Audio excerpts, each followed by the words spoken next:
Right now, someone somewhere is opening TikTok for the 5th time today, looking for the secret scheme to AI. Yesterday, it was AI voice agents. This morning, it was a faceless YouTube channel. By tonight, it will be something else, and they haven't started anything yet. I see this constantly from people building their first business, and honestly, from people pitching me for investment. Everyone can see the AI wave, but almost nobody can tell you which part of it is actually worth building on versus which part is just noise with a good hook. So today, I'm going to do something I don't usually do publicly. I'm going to rank the 5 best business models people are using with AI right now, using the same framework I use privately when I'm deciding whether or not to put my own money into a business. Not a theory, not a trust me video, a system, a score out of 25, and a clear answer by the end of the video. So if you're watching this video when you're building something for the first time, drop a comment below, and I'll be picking one person to give a full year of Claude Pro, Claude Cowork with 100,000 tokens purely for free. Thanks a lot to Claude for helping this channel do things like that. Stick around and I'll explain how to claim the giveaway in the end. So let's start with the big question. Why is everyone stuck? Here's the thing nobody tells you about having too many good options. It feels productive. You're watching videos, taking notes, bookmarking tools, and you feel like you're moving. You're not. You're gathering information while the people who are actually going to win this year already picked a lane in January. I'm not going to pretend I never did this. Early on, I could have spent 6 more months researching the market instead of listing the first pair of sneakers. The company doesn't exist if I keep researching. So this isn't a beginner problem, it's a decision-making problem. And it happens at every level, including mine, including with AI, including right now, if I'm honest about deals I've passed on because I've been sitting on it for too long, researching, overthinking. When I'm looking at any business model, especially mine, someone I'm advising or something I think I might invest in, I don't ask, is this a good idea? Almost everything is a good idea on paper, on Twitter, on Instagram. I ask 5 specific questions and I score each one out of 5. Whatever scores the highest wins my time. That's it. That's the whole system. I call it the scale method because if it doesn't scale, I'm not interested. And honestly, neither should you. First question, saturation. How crowded is your market? Compounds. Does it still matter in 5 years? Or is it a trend with an expiry date? Access. How hard is it to actually start? What is the barrier to entry? Leverage. Does it run without you or does it need you forever? 5. Earning potential. Does it pay once or does it pay every month? 5 categories, 5 points each, 25 max. Let's run all 5 AI business models through the scale system. And I'll be honest about the ones I personally wouldn't touch. First model, AI generated content for brands. You've seen the ads, someone holding a product, talking straight to a camera, feels like a friend's recommendation, not a commercial. That's UGC, and it's one of the biggest line items in e-commerce marketing budgets right now. We use it, other companies use it, our competitors use it. It's just an all-around fantastic tool to use. What's changed is that AI tools can now generate a passable version of this script, a face and a delivery without a camera, a studio, a real human on screen. That's a genuine opportunity if you're the person supplying brands with a constant stream of content, because these ads have a very short shelf life and brands need volume every single month. Saturation, low. Anyone with a Claude subscription can do this today. Compounds, shaky at best. Platforms are getting better at outflagging AI content and audience are getting sharper at spotting it. Access. It's about as easy as it gets. Script, upload a face, upload the product, and you're done. Leverage, none.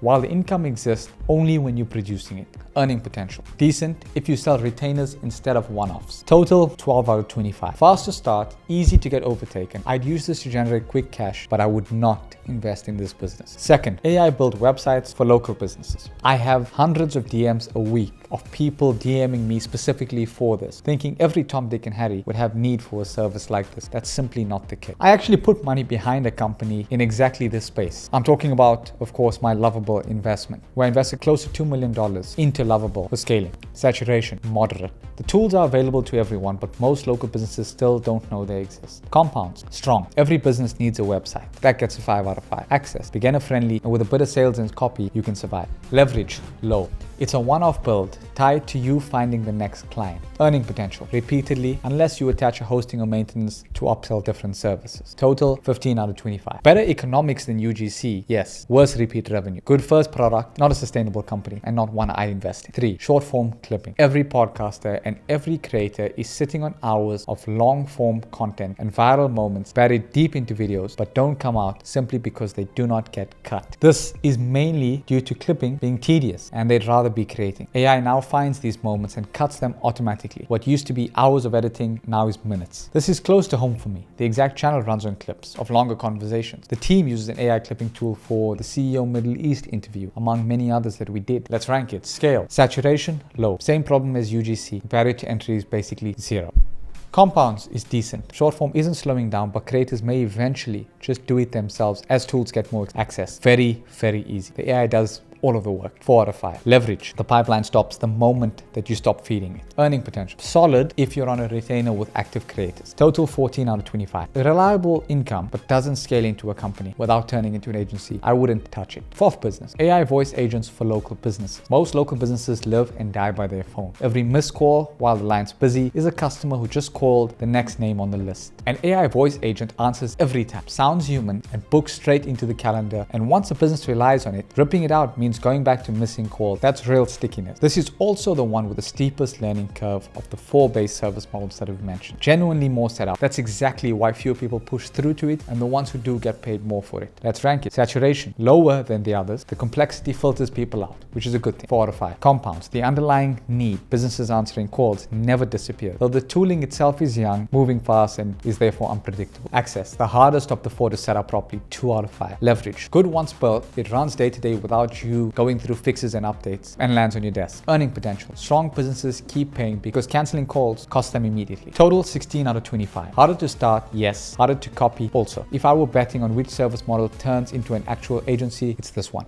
I probably would invest. 5. AI digital products. Here's the one that actually breaks the pattern of everything above it. Every model so far pays you for your time. Repackaged, of course. Digital products don't. Build it once and sell it to a person 1,000 times the way it is sold to one. What used to require real subject matter expertise and production is now something that AI can research, structure, and draft, which means the barrier isn't am I the expert? It's actually did I find the real problem and connect their problem to the real audience to get the answer. I'd put this closest to how I actually think about building companies. Not trading hours for dollars, but building something that compounds, something that turns into something truly great. If you or your team have built or invested in a product business, even a marketplace model such as Thriller, count a version of it as a natural place for digital products to connect. Let's rank it. Scale. Saturation is moderate. Real demand exists, but you need a genuine angle and a distribution channel, not just a product. The product alone is not enough. Compound. Strong. No platform dependency, no client relationship that can end overnight. 4 out of 5. Access. Dramatically lower than it used to be, but AI removes the I'm not an expert angle and I don't have a team excuse. Leverage. The only model on this list that scores close to perfect, it doesn't need you every day. So that's 5 out of 5. Earning potential. Earns repeatedly, strong once it lands, though getting a winning product isn't guaranteed on attempt 1. Total 20 out of 25. The clear winner on paper and the one I'd probably invest in most if I were to choose. So